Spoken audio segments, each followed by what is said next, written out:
Well, welcome. Um, what brings you in at this time?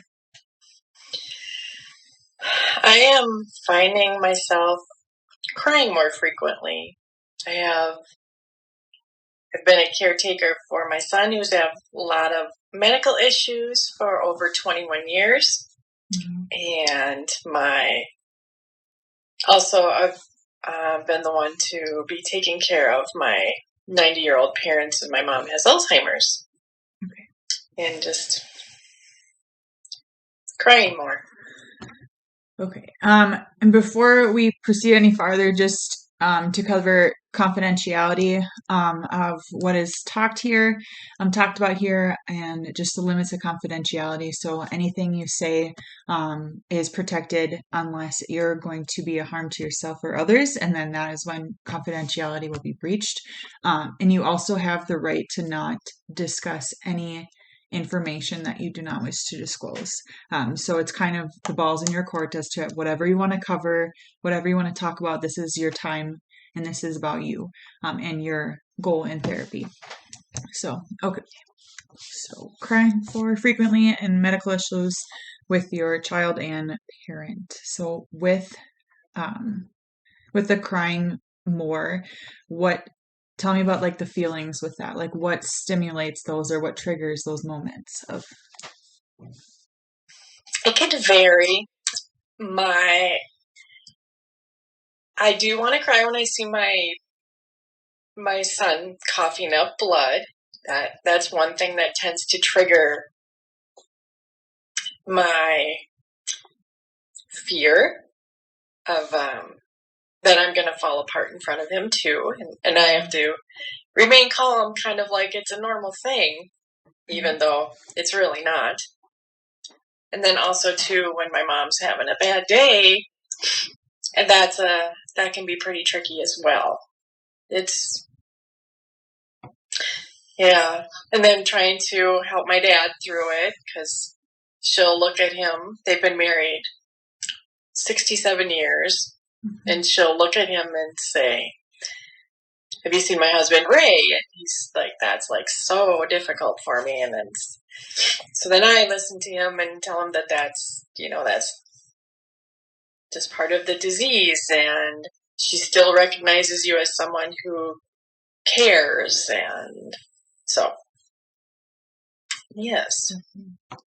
when you have the fear of falling apart, you said in front of your son, what are ways that you kind of maybe deal with those emotions or acknowledge those emotions at a later time, or how do you kind of, because holding on to that is really difficult and can lead to a buildup of emotions.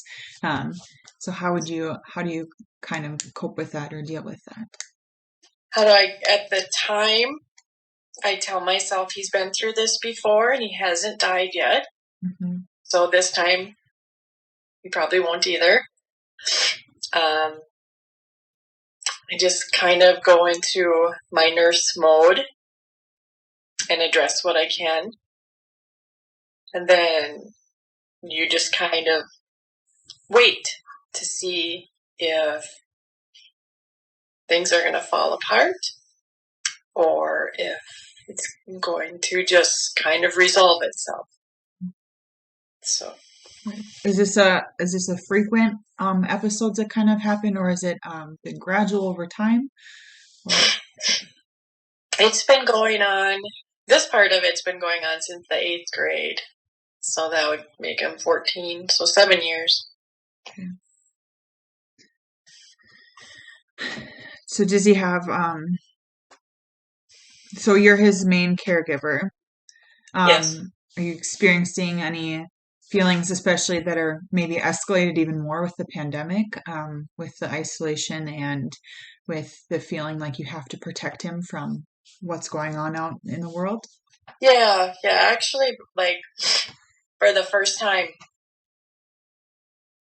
back in 2019, like right before everything shut down, it was January, was the first time like my husband and I could drop him off at a small group got together at an apartment for a Bible study. So we dropped him off, and we had 2 hours, and we went out and had dinner, and it was so wonderful. And we thought, wow, this is what people our age do. Mhm. And then, yes, that was great. And then it even progressed to where a guy in the group would pick him up and then bring him home. So and it was like even more like we had just a smidge of normal. Mhm. And then it was had to close down really hard because yes, no, he only has one lung. So if he got COVID, Right. it'd be bad. So yes. It's been challenging and a lot of heavy feelings. Yes. Yeah, Yes. Yes, it definitely. has. Before this, have you seen a therapist or a counselor at all? No, once we had to take our daughter because this is a really hard thing on siblings as well. So Mhm. that was the only time Okay. was when her dad and I had to go into the counselor with her to talk. Okay. Okay. So with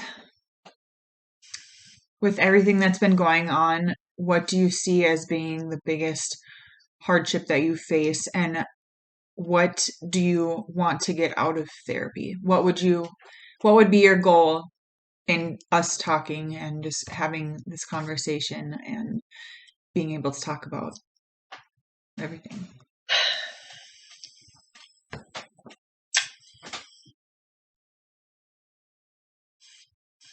My goal, I think I need to figure out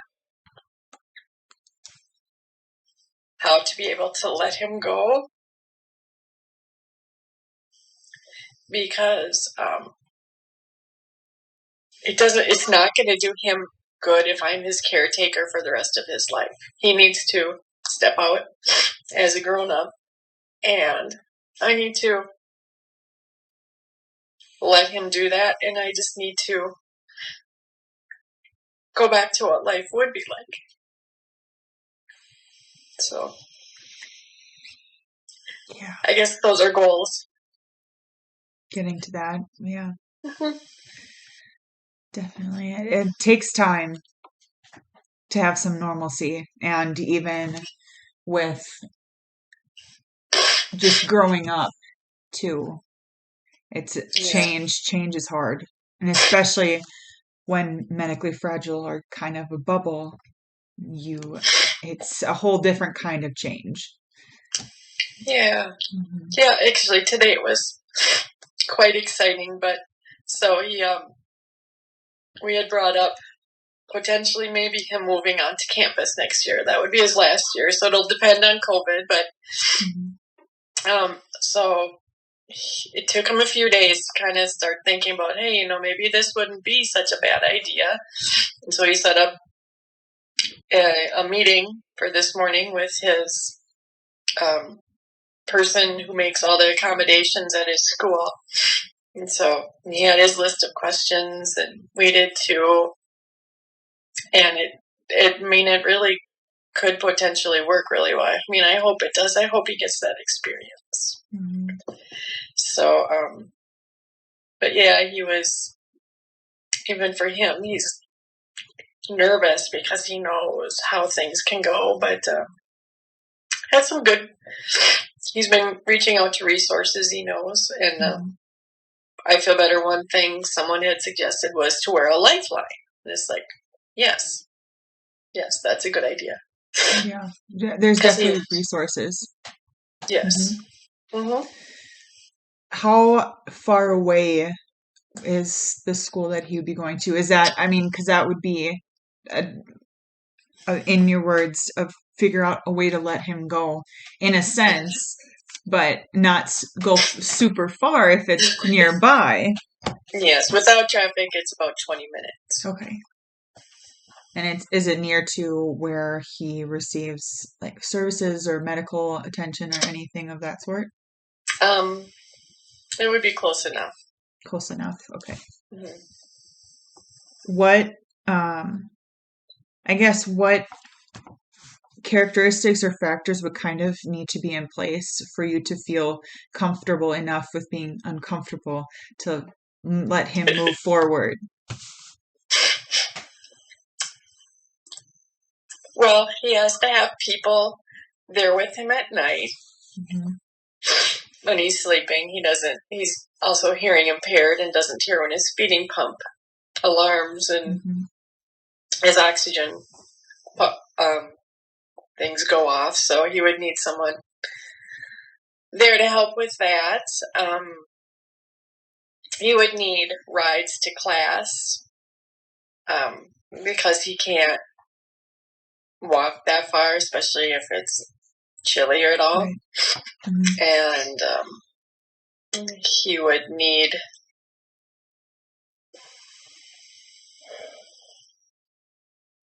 just to set up other people checking in on him besides his mom and dad. Okay. So despite everything that's going on with him, with you, how are you feeling through that whole process?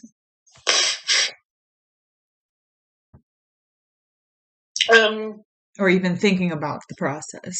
Yeah.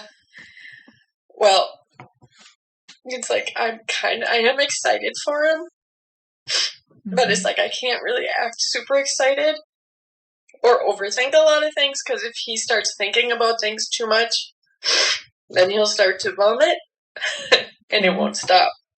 So I have to be very calm about it. And then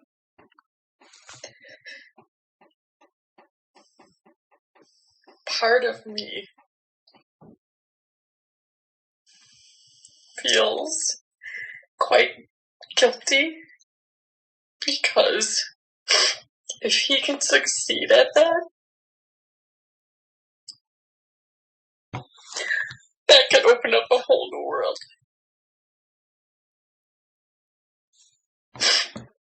What part makes you feel guilty about that?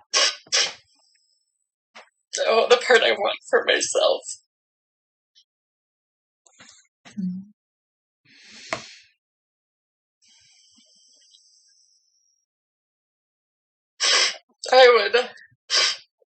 I'd love to have a job for a little while or something.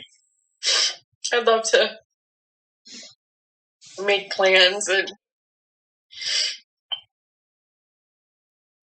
be able to do them. It's a lot of sacrifice, it sounds like. Sometimes, yes. But it's what you do when you have a kid that has issues like that. Definitely. You do what you can. Mm-hmm. So, he's a sweet guy. Mm-hmm. So, he makes that part easier, thankfully. So I'm not here to talk about my kid who's purposefully or unintentionally trashing his life.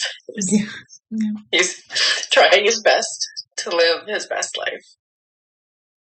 Mm-hmm. It's okay to acknowledge how it's making you feel as well. So that's good that you covered those in the change that could and might happen. Yes. There's a whole world out there. You never know. And there's so many resources now that they have implemented, and so many like laws and acts and just legal things that they put in place that make things possible. Yes. Definitely. Yeah. Mm-hmm. Yeah. He was pretty pumped looking at the dorm room. Dorm rooms are not like when I went to college. Yeah. So we're going to go see it over spring break. Fun. Like in person? Yeah. Yes. That's exciting. That's got to be a milestone. Yeah. Yeah. Never saw that one coming. Yeah. I mean, life is a funny way of doing that. And expect the unexpected, I guess, right? Yes. Definitely. So do you think that, well, with the pandemic and everything has kind of given you time to um, see what you have, what's at hand, and kind of where you want to go with that.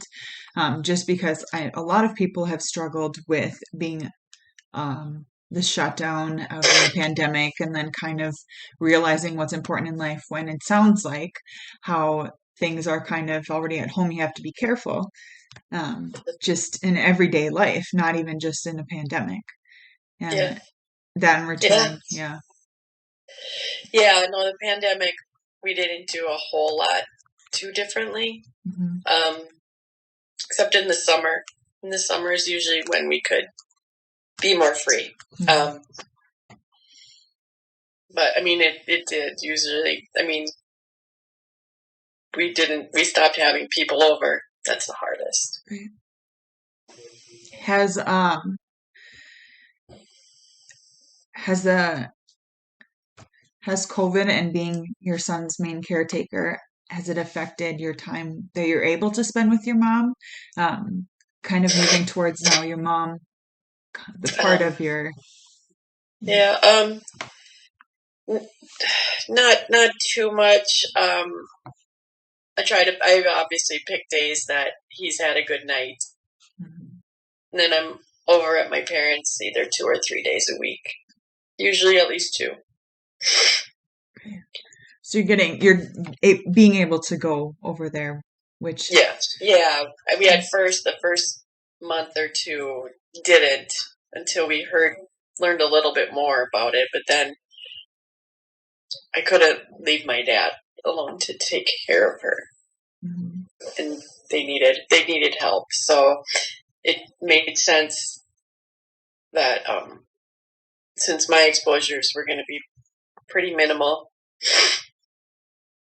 I didn't feel like I would be exposing them. Mhm. Whereas my brothers stopped seeing my parents, and my sister eventually started going back, but no one wants to give them COVID either. So Right, right. yeah. So, but yeah.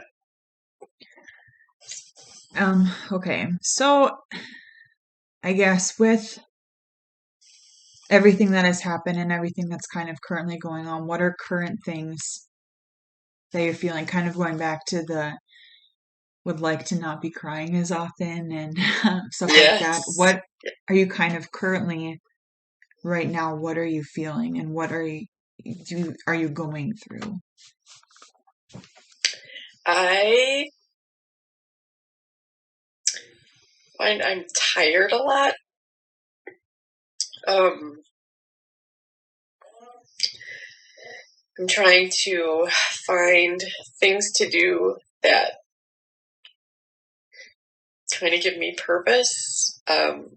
Besides being a caretaker. A caretaker is a very important job, and I get that. Um, I'm, and I find like struggling more with confidence. Confidence in what regard? Well, I'm a nurse, but I have not been able to work outside of the home since he was in the 11th grade. So that's Mhm. 4 years. So I sort of feel like that knowledge that I had with that, now I'm very narrow. My Mhm. scope right now is very narrow. Um, and when you're tired all the time, it's very hard to remember things. Like, I feel like I have to look things up a lot more Mhm. than I remember. Um, and then I just very tired of scheduling and hiring and training people to help at night. Um, I do it. I've gotten that down a lot more. But even like today, the person who's been here for 2 days just called and said that her husband has COVID again for the second time. And she was crying because she was feeling terrible because she's terrified to give it to my son. And then I'm kind of consoling her, saying it's okay, we can't control it. Mm-hmm. It is what it is, he only came down with symptoms last night, so should be safe. But, yeah, so then it's like, okay, now I gotta look at her schedule for the next couple weeks and how are we gonna do this. And, so what was the question again? It was just currently how are you you're feeling with stuff, so we can kind of address the now and maybe kind of come up with a few things that you can do to gradually help yourself get to like a good level, good place. Yeah. That then my parents have been there, I think twice this week. Yes, twice this week. Tomorrow's actually their anniversary, but my brother, him and his wife just got shots, a vaccine, so they're going to actually see them, which is good. But they won't recognize her. So, but that's okay. That's theirs to deal with. So it sounds like it's pretty painful. Yes, it is. Yeah, and then then on top of that,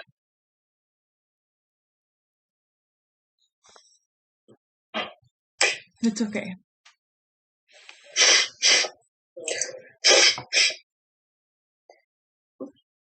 Our dog is old and sick, so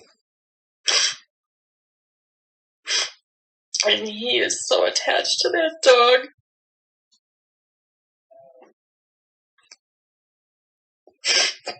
So it's going to be, again, the dog has been an absolute angel to him. But for him, it's the after effects of being sad and stuff that starts up all the vomiting, and then we have to run him on IVs at home, and just adds to everything. So, but he might surprise us. He might be okay. So, you definitely have a lot on your plate. And it's okay to feel all that stuff. Thank you. I just don't often think about it. Because you don't allow yourself to. You got the caregiver mode on. Yeah. So with this whole list of stuff of current things, let's try to think of 2 or 3 things that you can control. Okay. That can help you get to a good base, just even if it's temporary or not a long-term fix, but okay, I'm okay for right now kind of fix. What are a few things that you do or you want to work on doing? I want to work on telling myself that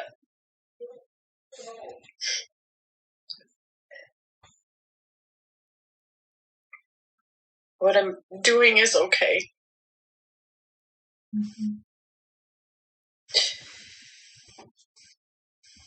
And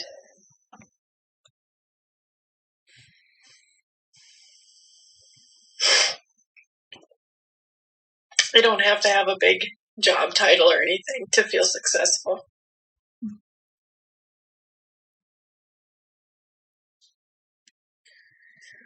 So it sounds like just kind of getting more efficient at self-talk, like telling yourself, That would, yeah. and maybe even saying it out loud would be helpful.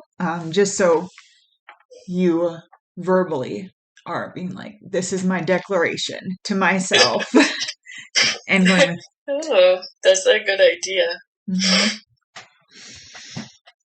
That might be something to try just to see. And if, it might not work, it might not be, but it's worth a shot. And for right Yeah. now, to tell yourself that over and over again. Okay, what's another one? That's a really good one though. But what's another? What's another? Let's come up with one more. What's something that you can do to put yourself in a mindset of just kind of be like, okay, we're gonna do this today, and we're gonna make it through, and we'll be okay no matter what.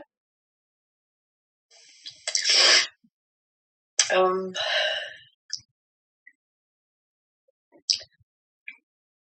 maybe do 10 minutes of exercise. 10 minutes, okay. That should be doable. Even 10 minutes of like yoga sounds good. Mm-hmm. Kind of get yourself grounded. Trying to definitely. Those are really good goals. And a lot of information to cover. It's a lot, and it's okay to feel that. Thank you. Mm-hmm. Okay. So keep going with this and keep working on those. And if you want, I can send you these. I can send you your goals because I wrote them down and go from there. Thank you. That would be great.